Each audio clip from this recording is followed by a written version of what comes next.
الحمد للہ رب العالمین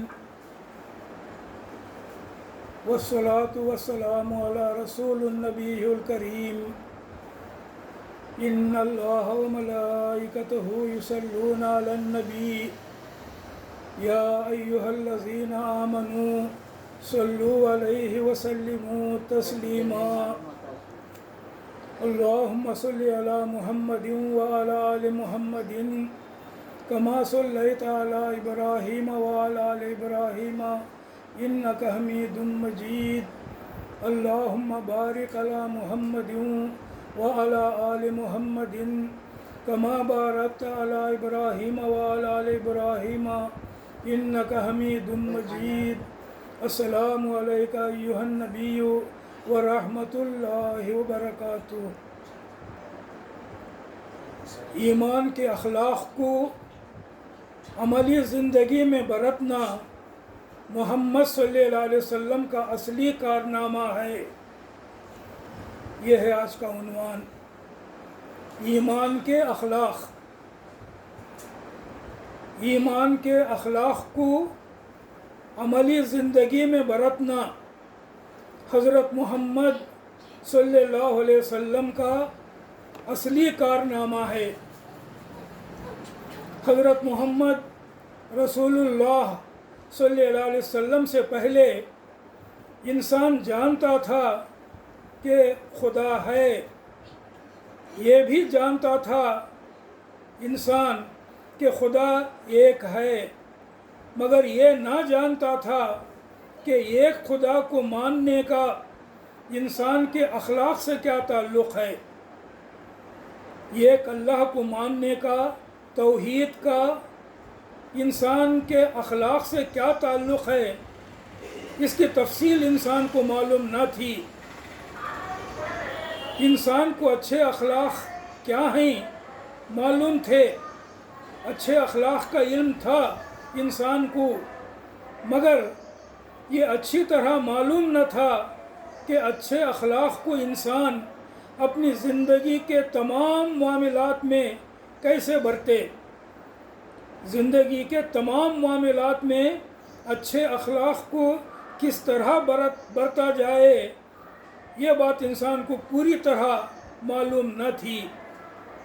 اللہ پر ایمان، اچھے اخلاق اور عملی زندگی، یہ تینوں الگ الگ تھے۔ ذرا پھر سنو، ایمان، اچھے اخلاق اور عملی زندگی، یہ تینوں الگ الگ تھے۔ ایمان سے نکلنے والے اچھے اخلاق کا عملی زندگی میں چلن نہیں تھا، ایمان سے نکلنے والے اچھے اخلاق کا عملی زندگی میں چلن نہیں تھا، بہت کم تھا۔ یہ محمد صلی اللہ علیہ وسلم ہی ہیں جنہوں نے ایمان سے نکلنے والے اچھے اخلاق کو عملی زندگی میں برت کر ایک مکمل تہذیب و تمدن دنیا میں عملاً قائم کر کے دکھایا۔ یہ محمد صلی اللہ علیہ وسلم ہی ہیں جنہوں نے ایمان سے نکلنے والے اچھے اخلاق کو عملی زندگی میں برت کر ایک مکمل تہذیب و تمدن دنیا میں عملاً قائم کر کے دکھایا۔ آپ صلی اللہ علیہ وسلم نے بتایا کہ ایمان صرف مان لینے کا نام نہیں ہے، بلکہ ایمان سے ایک قسم کے اچھے اخلاق نکلتے ہیں۔ ان اخلاق کو زندگی کے سب معاملات میں برتنا چاہیے۔ آپ صلی اللہ علیہ وسلم نے یہ بات بتائی۔ ایمان ایک ایسا بیج ہے، ایمان ایک ایسا بیج ہے جو انسان کے دل میں جڑ پکڑتے ہی اس کی عملی زندگی کا درخت، انسان کی عملی زندگی کا درخت بننا شروع کر دیتا ہے۔ ایمان کا بیج ایسا بیج ہے کہ انسان کے دل میں یہ بیج جڑ پکڑتے ہی انسان کی زندگی میں، انسان کی عملی زندگی میں وہ بیج درخت بننا شروع ہو جاتا ہے، اور اس درخت کے تنے سے لے کر اس کی شاخ شاخ اور پتے پتے تک ایمان کے اخلاق کا جیون رس جاری و ساری ہو جاتا ہے۔ ایمان ایسی چیز ہے کہ دل میں جڑ پکڑتے ہی ایمان سے جو اخلاق نکلتے ہیں وہ انسان کی زندگی کے درخت کے تنے سے لے کر اس کے شاخ شاخ اور پتے پتے تک ایمان کا جیون رس پہنچاتے جاتے ہیں، جاری و ساری کرتے جاتے ہیں۔ یہ ممکن نہیں ہے کہ زمین میں بوئی تو جائے آم کی گٹھلی اور اس سے نکل آئے گوکھر کا کڑوا درخت۔ ایسا نہیں ہو سکتا کہ آم کی گٹھلی زمین میں پیرو اور گوکھر کا درخت اس سے کڑوا درخت اس سے نکل آئے، ایسا نہیں ہوتا۔ جو بیج بویا جاتا ہے وہی درخت زمین سے اگتا ہے اس بیج سے۔ تو اسی طرح یہ بھی ممکن نہیں کہ دل میں بویا تو گیا ہو توحید کا، خدا پرستی کا بیج، اور اس سے نکل آئے بد اخلاق مادہ پرستی زندگی۔ ایسا نہیں ہو سکتا۔ جس دل میں ایمان کا بیج بویا گیا ہے اس سے مادہ پرست زندگی کے بد اخلاق ظاہر نہیں ہو سکتے۔ اگر ایسے ظاہر ہو رہے ہیں مادہ پرستی کے برے اخلاق تو سمجھنا چاہیے کہ وہ ایمان کا بیج نہیں ہے جو دل میں بویا گیا ہے۔ تو توحید کا، خدا پرستی کا بیج بویا گیا ہو اور اس سے نکل آئے بد اخلاق مادہ پرست زندگی، ایسا نہیں ہو سکتا۔ توحید و خدا پرستی سے نکلنے والے اخلاق الگ ہوتے ہیں، الگ ہی قسم کے ہوتے ہیں۔ توحید و خدا پرستی سے نکلنے والے اخلاق الگ ہی ہوتے ہیں۔ شرک و بت پرستی سے نکلنے والے اخلاق الگ ہی ہوتے ہیں۔ دہریت و مادہ پرستی سے نکلنے والے اخلاق الگ ہی ہوتے ہیں۔ پھر یہ بات بھی ہے کہ توحید و خدا پرستی سے پیدا ہونے والے اخلاق صرف اللہ والے عابد و زاہد لوگوں ہی کے لیے خاص نہیں ہیں۔ یہ بھی اچھا سمجھنا چاہیے کہ توحید و خدا پرستی سے پیدا ہونے والے اخلاق صرف اللہ والوں کے لیے خاص نہیں ہیں، عابد و زاہد لوگوں کے ہی لیے خاص نہیں ہیں کہ صرف مسجدوں اور خانقاہوں کے اندر ہی رہیں وہ اخلاق، ایسا نہیں ہے، بلکہ انسانی زندگی کے ہر پہلو میں وسیع پیمانے پر یہ اخلاق نظر آنے چاہیے، توحید کے اخلاق۔ اگر ایک بیوپاری خدا پرست ہے تو اس کی تجارت میں خدا پرستانہ اخلاق ظاہر ہونے چاہیے۔ اگر ایک جج خدا پرست ہے تو اس جج کی عدالت میں خدا پرستانہ اخلاق ظاہر ہونے چاہیے۔ اگر ایک پولیس مین خدا پرست ہے تو اس کے کام میں خدا پرستانہ اخلاق نظر آنے چاہیے۔ اسی طرح اگر ایک قوم خدا پرست ہے، اگر ایک ملت، اگر ایک امت خدا پرست ہے تو اس ملت، اس امت کی شہری زندگی میں، اس کے انتظام ملکی، اس کے ایڈمنسٹریشن میں، اس کی سیاست، اس کی پالیٹکس میں اور اس کی صلح و جنگ، وار اینڈ پیس میں خدا پرستانہ اخلاق ہونے چاہیے، ورنہ اس کا ایمان بے معنی اور بیکار ہوگا۔ اگر ایمان کے بیچ سے ایمانی اخلاق نہیں نکل رہے اور دنیا میں نہیں بڑھتے جا رہے تو اس کا مطلب یہ ہوگا کہ ایمان بے معنی اور بیکار ہو کر رہ گیا۔ یہ ہے نبی صلی اللہ علیہ وسلم کی تعلیم جسے آپ نے اور آپ کے بعد آپ کی امت نے برت کر دکھایا۔ ایمان کے وہ اخلاق کیا ہیں، ایمان سے نکلنے والے وہ اخلاق کیا ہیں جو ایک ایک مسلمان میں اور پورے مسلمان معاشرے میں نظر آنے چاہیے۔ یہ اخلاق بہت سارے ہیں۔ میں نمونے کے طور پر رسول اللہ صلی اللہ علیہ وسلم کے چند ارشادات، آپ کی چند حدیثیں سناؤں گا جن سے آپ کو اندازہ ہوگا کہ حضرت صلی اللہ علیہ وسلم کے بنائے ہوئے اسلامی نظام زندگی میں ایمان، اخلاق اور عمل کس طرح ملے جلے ہیں۔ حضرت صلی اللہ علیہ وسلم کے بنائے ہوئے اسلامی زندگی میں ایمان، اخلاق اور عمل کس طرح ملے جلے ہوئے ہیں، ان حدیثوں سے کچھ اندازہ ہوگا۔ یہاں ان حدیثوں کا حوالہ نہیں دیا ہے کہ یہ حدیث کی کن کتابوں سے لیے گئے ہیں، مگر اہل علم جانتے ہیں کہ یہ سب مشہور و معروف حدیثیں ہیں۔ یہ باتیں میں مولانا سید ابو الاعلیٰ مودودی رحمۃ اللہ علیہ کی مشہور کتاب سیرت سرور عالم جلد اول سے سنا رہا ہوں۔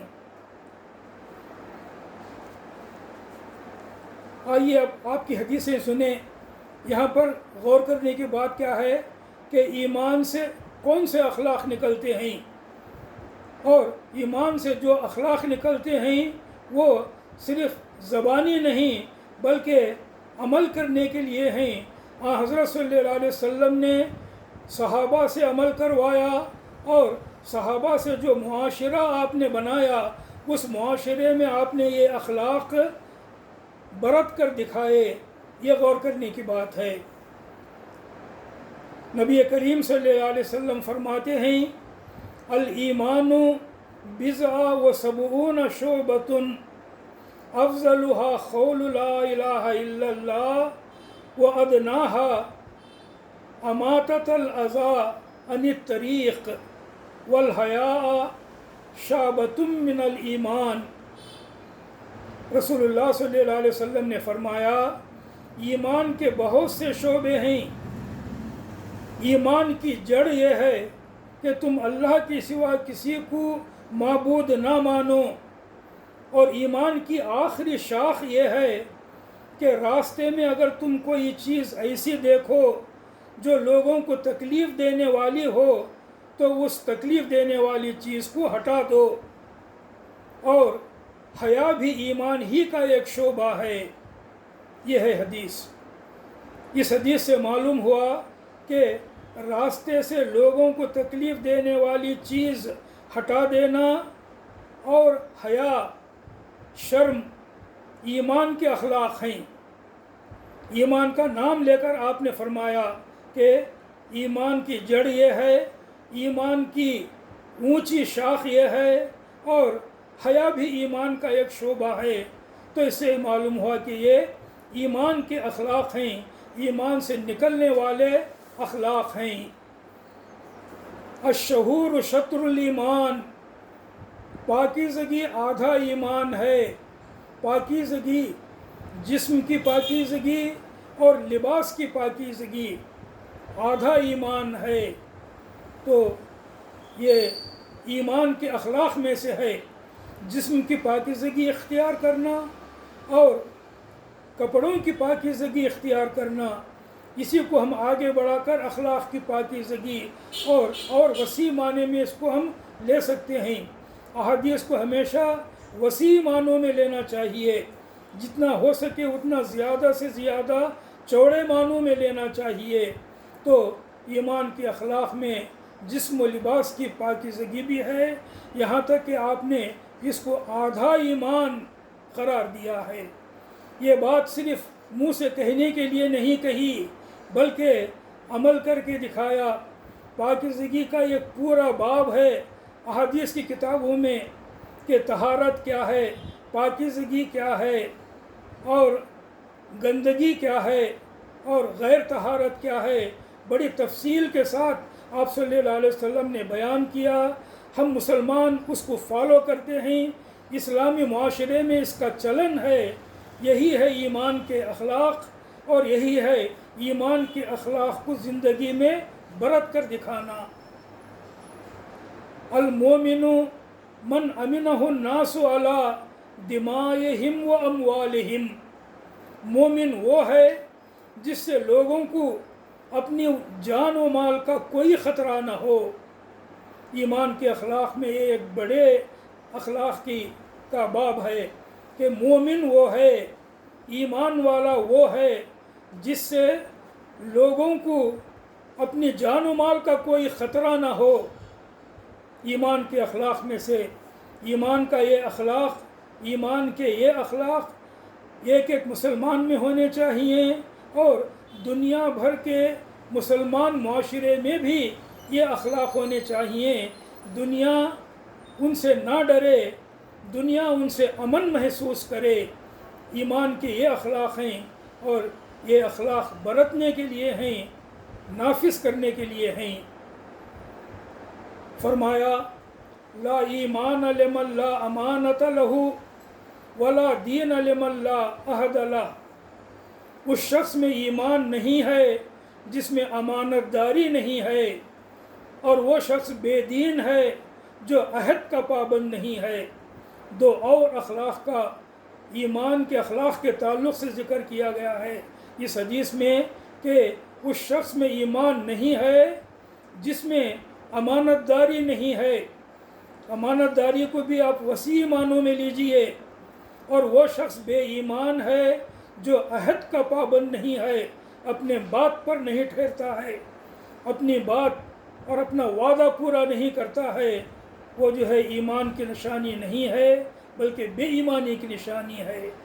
یہ ہے ایمان کے اخلاق، صرف کہنے کے لیے نہیں، برتنے کے لیے، ایک دو معاملات میں نہیں، زندگی کے سارے معاملات میں ایسا کر کے دکھایا صحابہ کرام نے، ایسا کر کے دکھایا نبی کریم صلی اللہ علیہ وسلم نے اس معاشرے میں جو آپ نے بنایا اور قائم کیا۔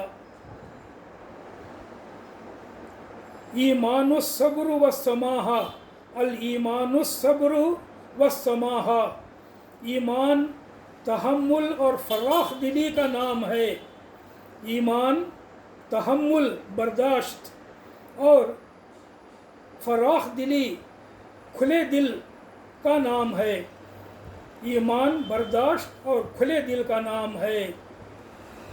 ایک اور حدیث ہے، فرمایا بہترین ایمانی حالت یہ ہے کہ تیری دوستی اور دشمنی خدا واسطے کی ہو، تیری زبان پر خدا کا نام جاری ہو، اور تو دوسروں کے لیے وہی پسند کرے جو اپنے لیے پسند کرتا ہے، اور ان کے لیے وہی کچھ ناپسند کرے جو اپنے لیے ناپسند کرتا ہے۔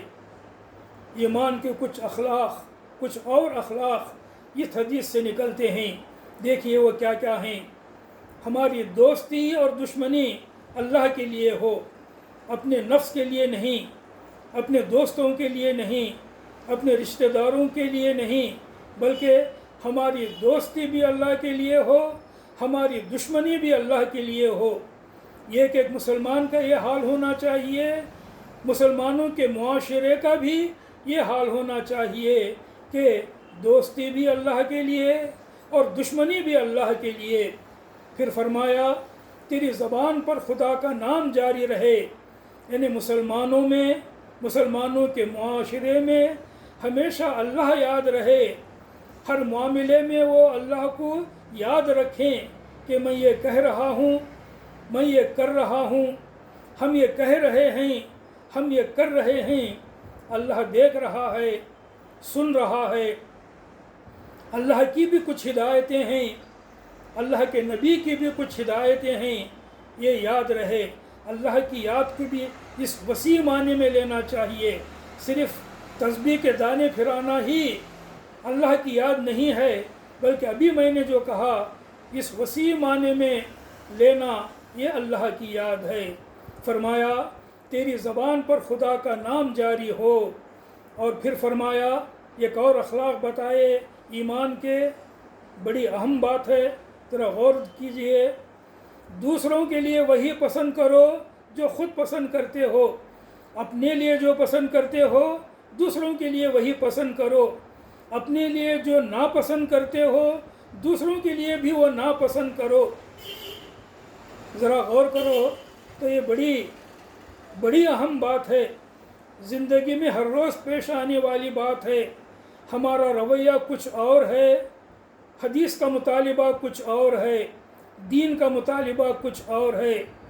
ہمارا عام رویہ یہ ہے، اکثر لوگوں کا رویہ یہ ہے کہ اپنے لیے جو چاہتے ہیں دوسروں کے لیے نہیں چاہتے، اپنے لیے جو نہیں چاہتے ہیں ہم چاہتے ہیں کہ وہ دوسروں کو ملے۔ یہ ایمان کے اخلاق نہیں ہیں۔ ایمان کے اخلاق یہ ہیں کہ جو اپنے لیے چاہو دوسروں کے لیے بھی وہی چاہو، اور یہ بھی ہر معاملے میں، ایک دو معاملے میں نہیں، دنیا کے ہر معاملے میں اپنے لیے جو چاہو، اپنے لیے جو پسند کرو، دوسروں کے لیے بھی وہی چاہو، دوسروں کے لیے بھی وہی پسند کرو۔ اپنے لیے جو ناپسند کرو، اپنے لیے جو نہ چاہو وہ دوسروں کے لیے بھی نہ چاہو، دوسروں کے لیے بھی پسند نہ کرو۔ یہ ہے ایمان کے اخلاق، برتنے کے لیے، عملی زندگی میں عمل کرنے کے لیے۔ اکمل المؤمنین ایمانا احسنہم خلقا والطفہم باہلہ۔ اہل ایمان میں سب سے زیادہ کامل ایمان اس شخص کا ہے جس کے اخلاق سب سے اچھے ہوں، اور جو اپنے گھر والوں کے ساتھ اچھا سلوک کرنے میں سب سے بڑا ہوا ہو، سب سے آگے ہو۔ ایمان کے چند اور اخلاق، دو اور اخلاق اس حدیث میں بیان کیے گئے ہیں کہ کامل ایمان اس آدمی کا ہے جس کے اخلاق سب سے اچھے ہوں۔ پوری بات آ گئی اس میں، جس کے اخلاق اچھے ہیں اس کا ایمان کامل ہے۔ تو مطلب یہ ہوا کہ جس کے اخلاق میں کمی ہے، خامی ہے، اس کے ایمان میں بھی خامی ہے۔ اخلاق میں جتنی خامی اور کمی ہے ایمان میں بھی اتنی خامی اور کمی ہے۔ اور اس کی ایک مثال دی آپ نے اسی حدیث میں کہ سب سے اچھا ایمان اس شخص کا ہے جو اپنے گھر والوں کے لیے سب سے اچھا ہے، اپنے گھر والوں کے لیے، اپنے بیوی بچوں کے ساتھ، اپنے رشتہ داروں کے ساتھ، اپنے ماں باپ، اپنے نانا نانی، دادا دادی کے ساتھ جو اچھا ہے، جو اچھا برتاؤ کرتا ہے، حسن اخلاق کے ساتھ پیش آتا ہے، وہ صرف اچھے خلق رکھنے والا نہیں، حسن اخلاق رکھنے والا ہی نہیں، بلکہ اچھا ایمان رکھنے والا بھی ہے۔ یہ ہے ایمان اور اخلاق کا تعلق جو عملی طور پر برتنے کے لیے ہیں، صرف کہنے کے لیے نہیں۔ کہ اہل ایمان میں سے سب سے کامل ایمان اس شخص کا ہے جس کے اخلاق سب سے اچھے ہیں، اور جو اپنے گھر والوں کے ساتھ حسن سلوک میں سب سے بڑھا ہوا ہے۔ ایک اور حدیث ہے، جو شخص خدا اور آخرت پر ایمان رکھتا ہو اسے اپنے مہمان کی عزت کرنی چاہیے اور اپنے پڑوسی کو تکلیف نہ دینی چاہیے، اور اس کی زبان کھلے تو بھلائی پر کھلے ورنہ چپ رہے۔ اپنے پڑوسی کی عزت کرنا اور تکلیف نہ دینا دوسروں کو، خاص طور پر پڑوسی کو، اور زبان کھلے تو اچھی بات کہے ورنہ خاموش رہے۔ یہ ایمان کے اخلاق ہیں، برتنے کے لیے، عملی زندگی میں لاگو کرنے کے لیے۔ نبی کریم صلی اللہ علیہ وسلم نے یہ تمام اخلاق لاگو کر کے ایسا معاشرہ بنا کر بتایا جو دنیا کا مثالی معاشرہ تھا، ماڈل سوسائٹی تھی اس زمانے میں بھی اور آج بھی ہم مسلمان اس معاشرے کو مثالی معاشرہ سمجھتے ہیں اور چاہتے ہیں کہ ہمارا معاشرہ بھی ویسا بنے جیسا نبی کریم صلی اللہ علیہ وسلم نے ان اخلاق سے جو بیان کیے جا رہے ہیں عملی برت کر آپ نے بتایا۔ پھر آپ نے فرمایا مومن کبھی تانے دینے والا، لعنت کرنے والا اور بدگو اور زبان دراز نہیں ہوتا۔ اب نگیٹو باتیں بیان کی جا رہی ہیں، اب تک پازیٹیو باتیں بیان کی گئیں، اب چند نگیٹو باتوں کا ذکر کر رہے ہیں کہ مومن ایمان والا تانے دینے والا نہیں ہوتا۔ اگر کوئی بات بات پر تانے دیتا ہے تو اس کے ایمان میں کھوٹ ہے، اس کے اخلاق میں کھوٹ ہے۔ تانے دینے والا، لعنت کرنے والا یعنی دوسروں کو برا بھلا کہنے والا اور زبان دراز نہیں ہوتا، یہ ایمان کے اخلاق نہیں ہیں۔ پھر آپ نے فرمایا مومن سب کچھ ہو سکتا ہے مگر جھوٹا نہیں ہوتا، امانت میں خیانت کرنے والا نہیں ہوتا، یہ بھی ایمان کے اخلاق نہیں ہیں۔ جھوٹ بولنا، امانت میں خیانت کرنا، یہ بھی وسیع معنی میں، صرف ایک دو معاملے میں نہیں، زندگی کے تمام معاملات میں جہاں بھی جھوٹ بولا جائے وہاں پر ایمان کے خلاف ایک بات کہی جا رہی ہے۔ جہاں بھی امانت میں خیانت ہو رہی ہے، جس بھی معاملے میں، وہاں ایمان کے خلاف بات ہو رہی ہے، یہ یاد رکھنا چاہیے۔ آپ نے فرمایا خدا کی قسم وہ مومن نہیں ہے، خدا کی قسم وہ مومن نہیں ہے، خدا کی قسم وہ مومن نہیں ہے۔ 3 مرتبہ آپ نے فرمایا زور دینے کے لیے، اپنی بات میں ایمفسس پیدا کرنے کے لیے کہ بدی سے، اس کی بدی سے اس کا ہمسایہ امن میں نہ ہو۔ جس مومن کی بدی سے، برائی سے، برے اخلاق سے، برے چلن سے اس کا پڑوسی، اس کے گھر کے بازو والا، اس کا ہمسایہ امن میں نہ ہو، اسے تکلیف پہنچتی ہو، تو آپ نے 3 بار قسم کھا کر کہا کہ وہ مومن نہیں ہے۔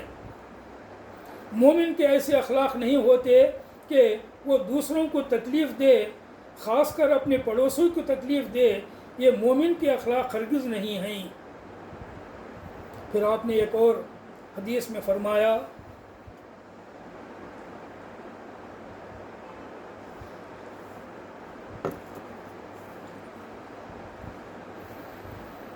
جو شخص خود پیٹ بھر کھا لے اور اس کے پہلو میں اس کا ہمسایہ بھوکا رہ جائے وہ ایمان والا نہیں ہے۔ نبی کریم صلی اللہ علیہ وسلم کا فرمان ہے کہ جو خود پیٹ بھر کر کھا لے اور اس کے بازو کے گھر والا بھوکا سو جائے اور اسے معلوم ہو کہ وہ بھوکا سویا ہے، اس کے ایمان میں کھوٹ ہے، وہ ایمان نہیں رکھتا۔ آپ نے فرمایا لیس المؤمن، آپ نے فرمایا جو شخص خود پیٹ بھر کھا لے اور اس کے پہلو میں اس کا ہمسایہ بھوکا رہ جائے وہ ایمان نہیں رکھتا۔ پھر آپ نے ایک اور حدیث میں فرمایا جو شخص اپنا غصہ نکال لینے کی طاقت رکھتا ہو اور پھر ضبط کر لے، کنٹرول کر لے اپنے غصے کو، اس کے دل کو اللہ ایمان سے بھر دیتا ہے، اطمینان سے بھر دیتا ہے۔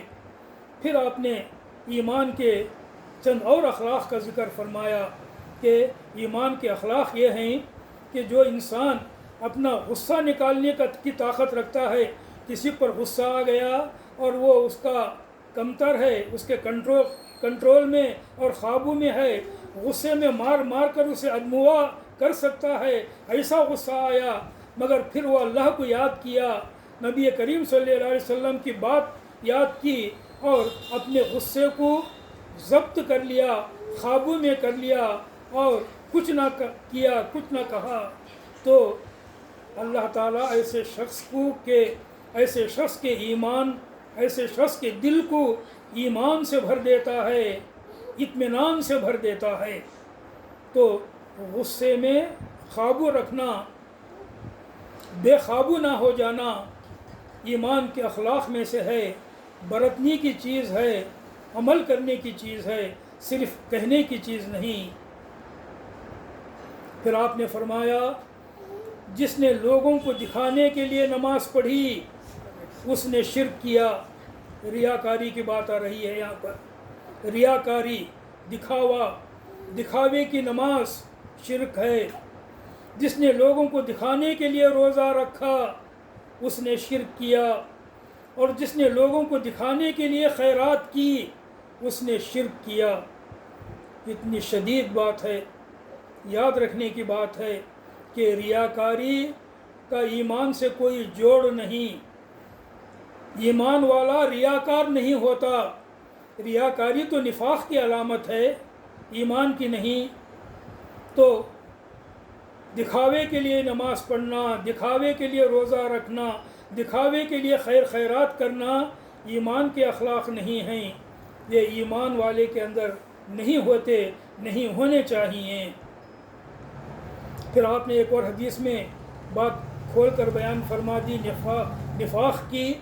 فرمایا 4 صفات ایسی ہیں، 4 اخلاق ایسے ہیں کہ جس میں پائی جائیں وہ خالص منافق ہے۔ جس میں یہ 4 باتیں پائی جائیں وہ خالص منافق ہے۔ وہ 4 باتیں کیا ہیں؟ امانت میں خیانت کرنا، بولے تو جھوٹ بولنا، وعدہ کرے تو وعدہ توڑ دینا، اور لڑے تو شرافت کی حد سے گزر جانا، گالی گلوچ کرنا لڑائی میں۔ یہ نفاق کی علامت ہے، یہ اس بات کی علامت ہے کہ اندر نفاق موجود ہے، ایمان نہیں ہے۔ یہ ایمان سے نکلنے والے اخلاق نہیں ہیں، نفاق سے نکلنے والے اخلاق ہیں۔ کیا ہیں وہ؟ آپ نے فرمایا امانت میں خیانت کرنا، وسیع معنی میں، بولے تو جھوٹ بولنا ہر معاملے میں، وعدہ کرے تو اسے توڑ دینا تمام معاملات میں، اور کسی سے لڑائی ہو تو شرافت کی حد سے گزر جانا، گالی گلوچ کرنا، مار پیٹ کرنا، ایسی لڑائی۔ یہ سب نفاق کی علامتیں ہیں، ایمان کے ضد کے اخلاق ہیں، ایمان کے خلاف اخلاق ہیں، یعنی جن کو چھوڑ دینا ضروری ہے۔ پھر آپ نے فرمایا جھوٹی گواہی اتنا بڑا گناہ ہے کہ شرک کے قریب جا پہنچتا ہے۔ جھوٹی گواہی دینا، چاہے وہ کورٹ میں ہو، عدالت میں، یا کسی اور جگہ، جھوٹی گواہی دینا شرک کے برابر ہے۔ آپ نے فرمایا یہ بات بھی وسیع معنی میں لیجئے اور دیکھیے کہ کس طرح یہ بات ہمارے اندر پائی جاتی ہے، اور کس طرح یہ بات اخلاق کے خلاف ہے اور نفاق کی نشانی ہے۔ آپ نے پھر فرمایا کہ جانتے ہو قیامت کے روز اللہ کے سائے میں سب سے پہلے جگہ پانے والے کون لوگ ہیں؟ جانتے ہو؟ صحابہ نے عرض کیا اللہ اور اس کے رسول کو زیادہ علم ہے۔ آپ نے جواب دیا، فرمایا وہ جن کا حال یہ رہا کہ جب بھی حق ان کے سامنے آیا تو انہوں نے اس حق کو مان لیا۔ حق سامنے آیا تو حق مان لیا، اور جب بھی حق ان سے مانگا گیا تو انہوں نے کھلے دل سے ادا کیا، اور دوسروں کے معاملے میں انہوں نے وہی فیصلہ کیا جو وہ خود اپنے معاملے میں چاہتے ہیں۔ یہ بھی ایمان کے بڑے اخلاق ہیں، اور ایسے اخلاق ہیں کہ ان اخلاق کو جو اپنا لے، ان اخلاق کے مطابق زندگی جو گزارے، وہ اس دن اللہ کے سائے میں ہوں گے جس دن اللہ کے سائے کے سوا کوئی اور سایہ نہ ہوگا۔ وہ دن ہے قیامت کا دن، میدان حشر، اور قیامت کے دوسرے مرحلے جہاں پر اللہ کے سائے کے سوا کوئی اور سایہ نہ ہوگا۔ وہاں پر ان لوگوں کو اللہ کا سایہ ملے گا جنہوں نے حق سامنے آیا تو فوراً قبول کر لیا، جیسا حضرت ابوبکر صدیق رضی اللہ عنہ نے پہلے پہلے ایمان لاتے ہی حق قبول کر لیا، اور جب بھی حق ان سے مانگا گیا یہ میرا حق ہے، میرا حق مجھے دے، تو کھلے دل سے ادا کر دیا۔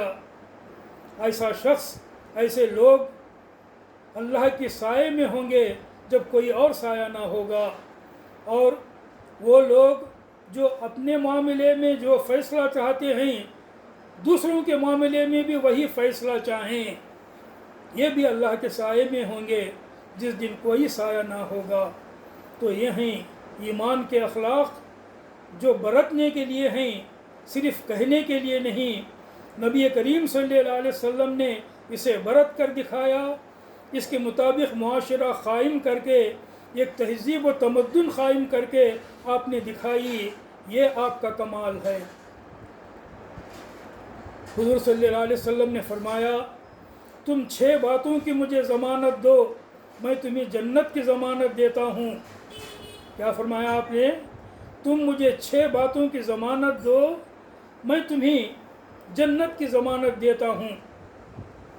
بولو تو سچ بولو، وعدہ کرو تو وفا کرو، امانت میں پورے اترو، بدکاری نہ کرو، بد نظری نہ کرو۔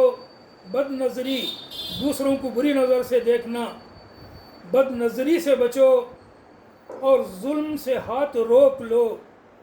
اگر یہ 6 باتیں اگر تم اپنے اندر پیدا کرو گے، ان کے مطابق اگر تم زندگی گزار کر کے دکھاؤ گے تو میں ضمانت دیتا ہوں جنت کی۔ تم 6 باتوں کی مجھے ضمانت دو، میں تمہیں جنت کی ضمانت دیتا ہوں۔ بولو تو سچ بولو، وعدہ کرو تو وفا کرو، امانت میں پورے اترو، بدکاری سے پرہیز کرو، بد نظری سے بچو، اور ظلم سے ہاتھ روک لو۔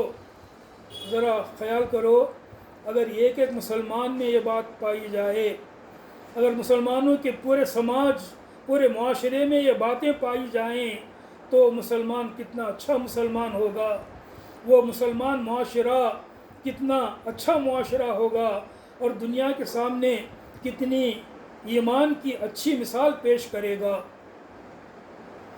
حضور صلی اللہ علیہ وسلم نے فرمایا، دھوکے باز اور بخیل کنجوس اور احسان جتانے والا، احسان کر کے احسان جتانے والا جنت میں نہیں جا سکتا۔ دھوکے باز، بخیل، احسان جتانے والا جنت میں نہیں جا سکتا۔ نبی کریم صلی اللہ علیہ وسلم نے فرمایا، یہ ایمان کے اخلاق نہیں ہیں، جنتیوں کے اخلاق نہیں ہیں، بلکہ یہ تو دوزخیوں کے اخلاق ہیں۔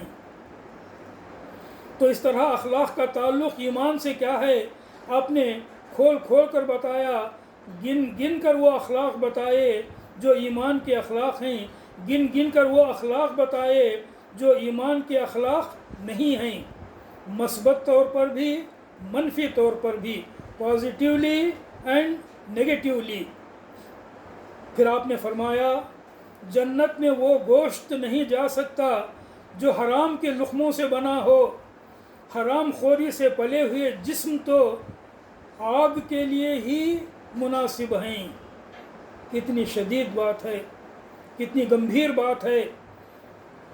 جو جسم حرام خوری سے پلا، حرام کھانا کھا کر جو بڑا ہوا، حرام کے نوالے کھا کر جو جسم پروان چڑھا، تو حرام خوری سے پلے ہوئے جسم کے لیے تو دوزخ کی آگ ہی مناسب ہے، وہی موضوع ہے۔ یہ دوزخیوں کے اخلاق ہیں، جنتیوں کے اخلاق نہیں ہیں۔ دوزخیوں میں وہی جاتے ہیں جو ایمان والے نہیں ہیں، جنت میں وہی جاتے ہیں جو ایمان والے نہیں ہیں۔ یہاں ایمان کے بجائے جنت اور دوزخ کو سامنے لا کر نبی کریم صلی اللہ علیہ وسلم نے اخلاق گنائے ہیں۔ پھر حضور صلی اللہ علیہ وسلم نے بیان فرمایا، کہا، جس شخص نے عیب دار چیز بیچی، خرید و فروخت میں جس چیز میں عیب تھا ویسی عیب دار چیز بیچی، لینے والے کو اس کا عیب نہیں بتایا، گئی تو بس